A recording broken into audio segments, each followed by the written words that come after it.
Welcome back, everybody. Thanks for joining us again. I wanted to say hello to my co-host Rob. How you doing today? What's up, man? How you doing? I'm doing fantastic. So before we start, let's just get right into it. We like to talk about a word of the day. Robert, what's your word of the day today? My word today is community. Nice. Awesome. It's a good word.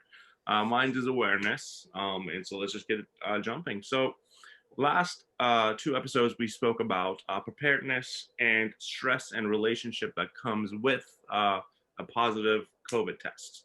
And so this episode, we really want to talk about how you take that information and pivot it into a positive. And so we want to get some information from Robert and figure out their success stories and how they pivoted. So, Robert, take it away. Yeah, thank you.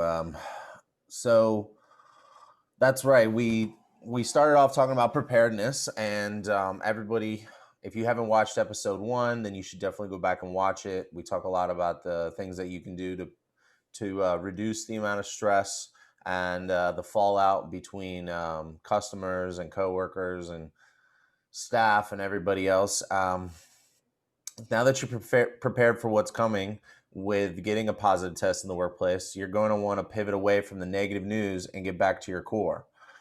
For us, our core is uh, community, teamwork, and education slash inspiration. We truly believe that a salon that doesn't spend time educating and inspiring their team, and any hairdresser doesn't take time to educate themselves and seek inspiration, is going to be a hairstylist that's not performing to their maximum potential. And so that said, we did follow up with our clients. I mentioned that in the last episode, but just to remind everybody, it's important to have like a 1 week follow up with your customers and with your staff and with each other. Even if you're not in a leadership position, you should be just chatting with people, seeing where they're at, making sure everybody's on the same page, and then we we wanted to pivot once we followed up with everybody and made sure that we have open communication and nobody's harboring any resentment or fear or anger or anything like that. Um, we booked a class with Wella, and they just started doing in-person classes up to 6 people. So that's cool because most of us are new. So like for us, it's a big deal, much bigger deal than it might be with someone who's used to having classes. I don't know. I'm just saying, but because we all are relatively new to Wella, haven't worked with Wella for 10 years. Some of the other stylists haven't worked with Wella at all.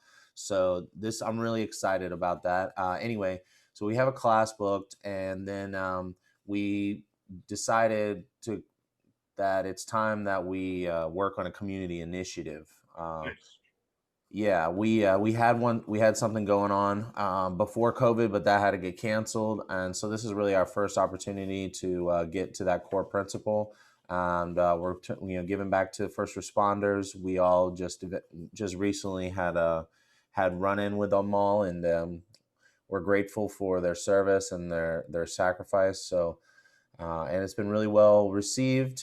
So that's that's what we did. It That's was. awesome. I mean, that's really great that you guys took that and were able to. I mean, first of all, the idea of you guys helping first responders was, you said it was a collective idea to do that. Yeah, we're bouncing off ideas. One of the teammates, came up with the idea, and we pondered on it, and we rolled with it. That's awesome. That's awesome. Yeah. And then for these roll classes, do you guys have more than 6 people? And if that's something that people want to do, is that something maybe they should divide up into maybe two classes, and they can have, some salons have more than 6 people. So is Yeah, that I something guess they I do? guess so. Yeah. Everyone's probably gonna have to figure out exactly what's best for them. Sure. Uh, I it's been amazing how by coming out of this COVID situation, how important it's been to really get back to each other and what we do. We're going to continue to leave the concern for COVID up to the public health officials and the doctors. We're just going to continue to listen to what they say. We're going to continue to fo- make sure we're following the safety protocols, but at the same time, um, we got to be hairstylists. I don't know about you, but there's been so much focus on COVID-19 and safety and cases. It's like I felt like I wasn't even a hairstylist for a moment there. No, I think everybody's careers kind of was on hold for a long time, and we focused more on how to get ourselves into a better place mentally, physically, and so I think we kind of forgot about getting back into the salon and touching hair and playing. And there's only so much videos you can consume until you have to really just start applying it in the salon and or communicating. And I think that's really great that you guys are doing that and bringing the team together to do something positive. And so at this point, I would love to say, we want to talk about the three takeaways. So that's something that we do all the time in our show. So what do you think are the three takeaways of today's talk? I would say the takeaway is definitely watch episode 1, being preparedness. Download our protocols and use those as a boilerplate. Check in with your local health department to make sure that you're not missing something, and then follow up with everybody after after you go through those protocols. Go ahead and a week later follow up with everybody that you communicated with, clients that were in, that were at risk. You'd follow up with them, follow up with your coworkers, follow up with, if you're in a leadership position, follow up with everybody. Find out what's on their mind and what's on their hearts, Mm-hmm. and then get back to, I think I said this in the very beginning of episode 1, and if I didn't, I need to say it now. But it's okay to be human, Yeah, and we should all make time to allow, and space in our hearts and minds, to allow others to be human as well, and practice some more compassion, uh, because this is tough time on everybody. And then pivot it into, and then put the whole business on a spin, and take this scary, stressful experience and turn it into something positive, and take that as a moment to get back to your core. Because at the end of the day, if people are thinking about COVID-19 and and they're not thinking about hair, how long are our clients going to keep coming to us?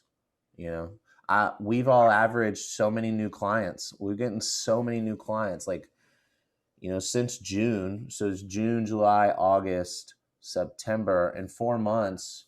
We've had a couple hundred new clients, and we're all have pretty full books. So uh, that means people are moving around, and so I think it's really important that we get back to what we do and not be so obsessed with COVID-19. That doesn't mean don't get lax on the protocols, though. Just because you're getting back to your core doesn't mean you're sacrificing safety. It just means you're doing twice as much work for half as much money. sure. But what you said was huge. Is that you are human. We do need to get back into that connection and doing what we need to do, and we are hairdressers. I think all of that really makes sense. We do need to get that back into our lives. But like you said, be very cautious and careful, and listen to the first two episodes and follow them. And I think you'll be just good. Yeah, I think that's right. Excellent. All And right, well, guys, thank you so much for listening to us today. We really appreciate you, and we well, hope. I'd like to say one more thing before we get off. We appreciate, like Pasha said, we appreciate you all listening to us. We are interested in any topics that any of you have to discuss. Any feedback. If anybody has gotten COVID-19 in the workplace, in the salon, even if you're a solo stylist, if you've gotten it, we want to hear from you, and we want to hear your story.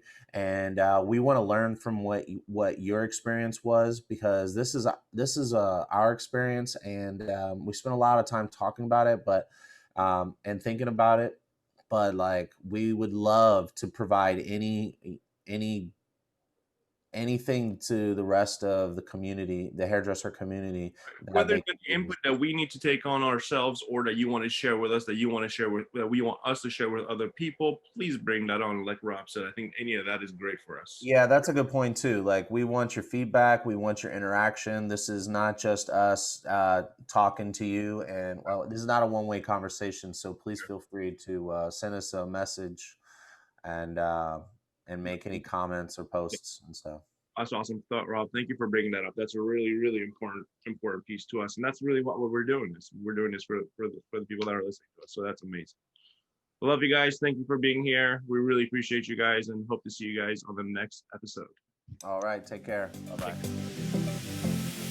You have just experienced Hairdresser Strong. Thank you so much for your time. Please visit our website www.hairdresserstrong.com for shows, resources, and tools mentioned in this show and all the others. Also, we want to hear from you. Do you have any experiences, topics, or questions you want us to answer or discuss? Visit our audience correspondence page on our website to leave us your message.